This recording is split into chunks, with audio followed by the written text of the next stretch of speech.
Hi hello welcome back to the channel. நம்ம accounting for partnership firm fundamentals பார்த்துட்ருக்கோம் chapter 1ல்.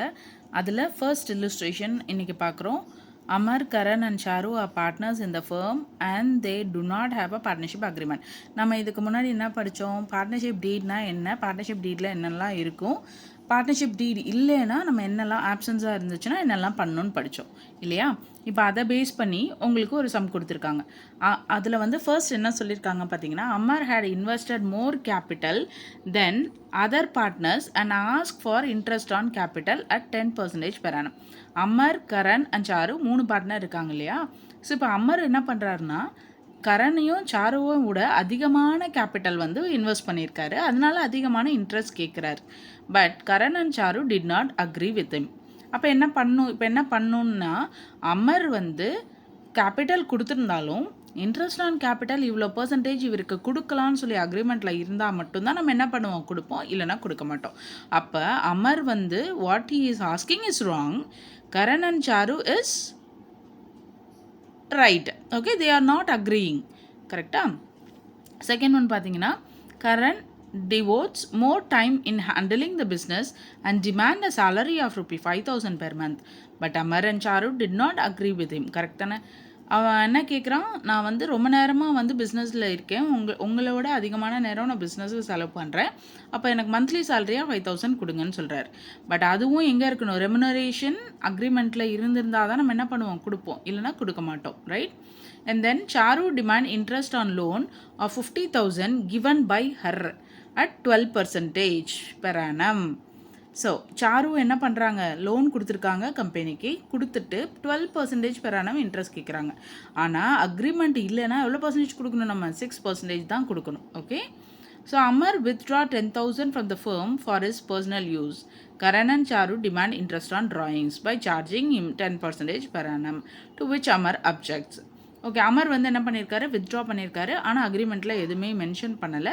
So அவர் என்ன பண்ண தேவையில்லை, இன்ட்ரெஸ்ட் ஆன் ட்ராயிங் கட்ட தேவையில்லை. Profit for the year before the above claims was 48,000. Amar demand profit to the distributor in the capital ratio. Profit வந்து ஃபேமுக்கு 48,000 வந்திருக்கு. அமர் வந்து டிமாண்ட் பண்ணுறாரு, ஏன்னா அவர் என்ன பண்ணியிருக்காரு, எல்லாரோடையும் அதிகமான கேபிட்டல் இன்வெஸ்ட் பண்ணியிருக்கிறதுனால is demanding to distribute the profit under capital ratio. ஆனால் அப்படி கொடுக்கலாமா, ரேஷியோ கொடுக்கலனா you have to distribute the profit in equal. ஓகேவா? ஈக்குவல் டிஸ்ட்ரிபியூஷன்ஸில் தான் கேபிட்டல் டிஸ்ட்ரிபியூட் ஆகணும். Karan wants to introduce his son Inder as partner. Charu objects to his proposal. Karan வந்து அவங்களோட சன்னை வந்து கொண்டு வரணும், மைனரை கொண்டு வரணுன்றாங்க. ஒரு பார்ட்னர் வேண்டான்னு சொல்கிறாங்க. அப்போ நம்ம என்ன கொண்டு வரக்கூடாது, அவங்கள பிஸ்னஸ்குள்ளே கொண்டு வரக்கூடாது. ஓகே, பாருங்கள் ஆன்சர்லையும் அதான் கொடுத்துருக்காங்க. So interest on capital is not to be allowed to the partner, therefore Amar will not be allows interest on capital. Salary or remuneration is not payable to the partner, therefore Karan will not get the salary. So இவங்க அடுத்து வந்து என்ன கேட்டாங்க, percentage 12% கேட்டாங்க, 6% தான் நம்ம கொடுப்போம். Interest on ட்ராயிங்கும் அதில் கொடுக்கலன்னா என்ன பண்ண மாட்டோம், நம்ம கொடுக்க மாட்டோம். ப்ராஃபிட்டும் ஈக்குவல் டிஸ்ட்ரிபியூஷன்ஸில் கொடுப்போம் எல்லாருக்கும். ஓகே, அண்ட் தென் நியூ பார்ட்னரை ஆட் பண்ணக்கூடாது, இன்னொரு பார்ட்னர் அப்ஜெக்ட் பண்ணா. ஓகேவா? ஸோ அதே மாதிரி செகண்ட் ஒன் பார்த்தீங்கன்னா, Hari and Gary are partners in the firm. They did not have partnership deed but had agreed on followings. Salary to be paid to Hari at 10% per month. Gary to get commission at 10% of net profit. Interest to be allowed on capital at 10%. Interest to be charged on drawings at 10%. Partner cannot be admitted unless both the partners agrees. How will be the following disputes between Harry and Gary resolved. இப்போ எல்லாமே அதில் இருக்குது, எல்லாமே இவ்வளோ கொடுக்கணும் கொடுத்துருக்காங்க. ஆனால் இவங்க 2 பேருக்கும் நடுவில் ஒரு டிஸ்பியூட் வந்திருக்கு. அந்த டிஸ்பியூட்டை எப்படி நீங்கள் சால்வ் பண்ண போகிறீங்க? Gary demands salary in lieu of commission equal to the salary of Harry. ஹாரிக்கு என்ன salary கொடுக்குறீங்களோ அதே எனக்கும் கொடுக்கணும். அந்த lieu of commissions equal to the salary. அவருக்கு வந்து கமிஷன் கொடுக்குறாங்க இல்லையா?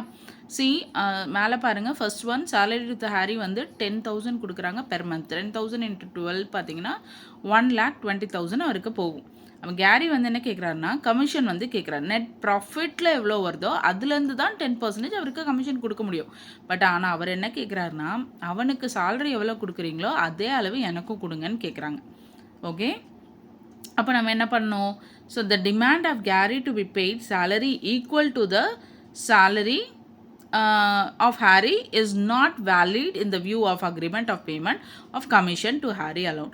அவனுக்கு கொடுக்குற அதே சேலரி இவங்களுக்கும் என்ன பண்ண முடியாது, கொடுக்க முடியாது. ஏன்னா அக்ரிமெண்ட்டில் அது மென்ஷன் ஆகலை. ஓகே, அண்ட் தென் பார்த்தீங்கன்னா Harry demanded that his son Sherry be admitted as partner for 25% of shares to be given out of his share of profit.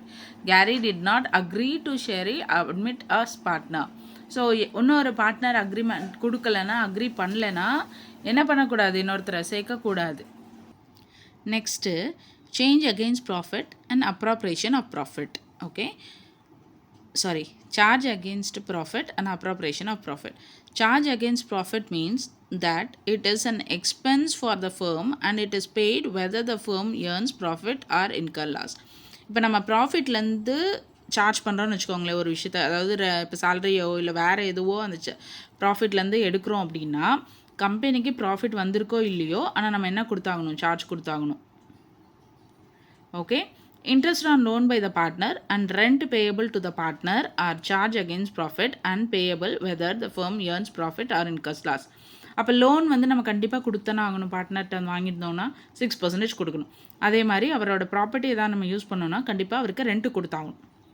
ரைட்டா? இது ரெண்டுமே எங்கேருந்து எடுக்க போகிறோம், சார்ஜ் அகேன்ஸ்ட் ப்ராஃபிட்டில் எடுக்க போகிறோம். Okay, and then appropriation of profit means distribution of net profit and interest on drawing among partner as salary, remuneration, interest on capital, on transfer to reserve etc. as per the partnership deed.